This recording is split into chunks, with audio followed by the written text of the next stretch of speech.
देश भर में बढ़ते पेट्रोल डीजल के दामों ने जहां आम नागरिकों का बजट बिगाड़ कर रख दिया है, वहीं दूसरी ओर 2 दिन की राहत के बाद आज तीसरे दिन एक बार फिर पेट्रोल और डीजल के दामों में भारी इजाफा हुआ है। पेट्रोल और डीजल के दाम एक बार फिर बढ़ा दिए गए हैं। इस बार भी 35 पैसे प्रति लीटर के साथ दामों में बढ़ोतरी की गई है। आपको बता दें कि राजधानी दिल्ली में पेट्रोल की कीमत 90.93 रुपये प्रति लीटर और डीजल की कीमत 81.32 रुपये के स्तर पर पहुंच गई है। इसके साथ ही मायानगरी मुंबई में पेट्रोल के दाम 97.34 और डीजल के दाम 88.44 रुपये प्रति लीटर तक पहुंच गया है। कोलकाता में भी पेट्रोल के दामों में इजाफा हुआ है। पेट्रोल डीजल के दामों में लगातार बढ़ोतरी होने से केंद्र सरकार पर विपक्ष भी लगातार हमलावर है।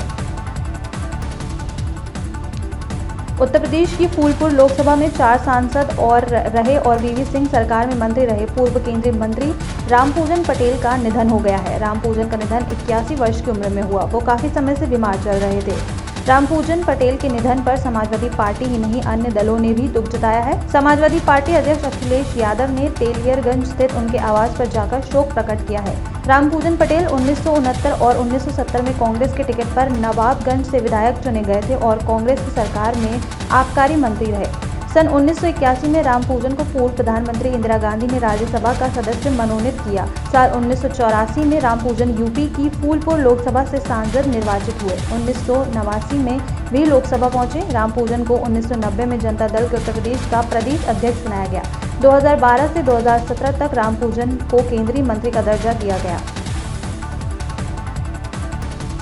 गुजरात के भरूच में मंगलवार सुबह एक बड़ा हादसा हो गया। भरूच जिले के झगड़िया स्थित केमिकल फैक्ट्री के एक प्लांट में अचानक तेज धमाके के साथ आग लग गई। धमाका इतना तेज हुआ था कि इसकी आवाज कई किलोमीटर दूर तक सुनाई दी थी। इस घटना की चपेट में आए 24 लोग घायल हो गए हैं, जिन्हें एक निजी अस्पताल में भर्ती कराया गया। मीडिया रिपोर्ट्स के अनुसार भरूच में हुई इस घटना की जानकारी मिलते ही तुरंत ही बचाव दमकल मौके पर पहुंचा और आग पर काबू पाने की कोशिश की जा रही है। यह हादसा कंपनी के सीएम नामक प्लांट में हुआ है। धमाका इतना जबरदस्त था कि इसकी आवाज 15 किलोमीटर तक सुनाई दी थी। वहीं धमाके के कारण आसपास के गांव में रहने वाले लोगों को भूकंप जैसा महसूस हुआ। इस कारण कुछ लोग अपने घरों से बाहर भी निकल आए थे। मशहूर कॉमेडियन कपिल शर्मा अपने दर्शकों को हंसाने में कभी कोई कमी नहीं छोड़ते हैं, लेकिन अक्सर ही कपिल अपने ऑफ कैमरा अपने सख्त व्यवहार को लेकर ट्रोल हो जाते हैं। हाल ही में कुछ ऐसा हुआ जब एयरपोर्ट पर कपिल शर्मा व्हील चेयर पर नजर आए तो फोटोग्राफर्स ने उनकी तबीयत जाननी चाहिए, लेकिन कपिल इस पर भड़क गए और गाली गलौज पर उतर आए। कपिल शर्मा मुंबई एयरपोर्ट से व्हील चेयर पर बैठकर बाहर निकलते हुए स्पॉट किए गए थे। इस दौरान पेपराजी ने जब उनकी फोटो क्लिक करनी चाहिए तो वो चिढ़ से गए और उन्होंने मीडिया को गाली तक दे डाली। मीडिया के साथ कपिल के इस रूखे व्यवहार का वीडियो सोशल मीडिया पर काफी वायरल है। दुनिया भर में मशहूर मैसेजिंग कंपनी व्हाट्सएप बीते कुछ समय से लगातार अपनी नई प्राइवेसी पॉलिसी को लेकर विवादों में घिरी हुई है। वहीं अब एक बार फिर व्हाट्सएप नई प्राइवेसी पॉलिसी लेकर आने वाली है। इसके साथ ही कंपनी ने अपने यूजर्स के लिए ये शर्त भी रखी है कि अगर वो इस शर्तों को एक्सेप्ट नहीं करते हैं तो आपका अकाउंट जल्द ही बंद हो सकता है। व्हाट्सएप की नई प्राइवेसी पॉलिसी के तहत यूजर्स को शर्तों को एक्सेप्ट करना पड़ेगा और अगर कोई यूजर्स कंपनी की इन शर्तों को नहीं मानता है तो उनका व्हाट्सएप अकाउंट डीएक्टिवेट कर दिया जाएगा। हालांकि डीएक्टिवेट अकाउंट पर कॉल और नोटिफिकेशन कुछ हफ्तों तक के लिए पहले की तरह ही चालू रहेंगे। व्हाट्सएप की इन नई शर्तों का कई यूजर्स ने विरोध किया है। यूजर्स का कहना है कि व्हाट्सएप अपनी पेरेंट कंपनी फेसबुक के साथ डेटा शेयर करने की प्लानिंग कर रहा है। हालांकि व्हाट्सएप ने ये सफाई दी है कि कंपनी किसी का डेटा शेयर नहीं करेगी। नई पॉलिसी का मकसद व्यवसायों को भुगतान सक्षम करना था।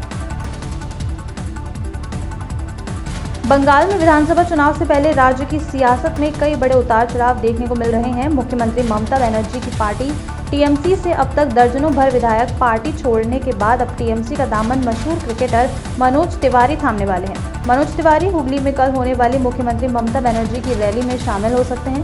क्रिकेटर मनोज तिवारी के कल मुख्यमंत्री ममता बनर्जी की अगुवाई में हुगली रैली के दौरान तृणमूल कांग्रेस में शामिल होने की अटकलें हैं। मनोज तिवारी बंगाल की भूमि में ही जन्मे हैं और काफी समय से वो क्रिकेट जगत में सक्रिय नहीं है। ऐसे में उनके राजनीति में उतरने के ज्यादा चांस हैं। किसान आंदोलन के मामले में सामने आया टूलकिट केस में गिरफ्तार हुई एक्टिविस्ट दिशा रवि की जमानत अर्जी को मंगलवार को दिल्ली की पटियाला हाउस कोर्ट ने मंजूर कर दिया है। शनिवार को दोनों पक्षों को सुनने के बाद अदालत ने अपना फैसला सुरक्षित कर लिया था, जिसे आज सबके सामने रखा गया। 23 फरवरी को एडिशनल सेशन जज धर्मेंद्र राणा ने दिशा को 1 लाख रुपए की निजी मुचकले पर जमानत दी है। इससे पहले बीते रोज दिशा रवि की कस्टडी पूरी होने के बाद पटियाला हाउस कोर्ट ने उन्हें 1 दिन की न्यायिक हिरासत में भेजा था। बता दें कि दिशा रवि की आज पुलिस हिरासत खत्म होने वाली थी। ऐसे में दिल्ली पुलिस की साइबर सेल ने दिशा रवि को मंगलवार को CMM कोर्ट में पेश करके 4 और दिन की पुलिस हिरासत की मांग की थी। ऐसे में कोर्ट ने जमानत पर सुरक्षित रखे गए फैसले को सुनाते हुए दिशा रवि को जमानत दे दी है। अमरोहा में बावनखेड़े हत्याकांड की दोषी शबनम की फांसी एक बार फिर टल गई है। अमरोहा में जनपद न्यायालय ने अभियोजन से कातिल शबनम का ब्यौरा मांगा था, लेकिन शबनम के अधिवक्ता की ओर से राज्यपाल को दया याचिका दाखिल कर दी गई है। फिर से दया याचिका दाखिल होने के कारण फांसी की तारीख मुकर्रर नहीं हो सकी है।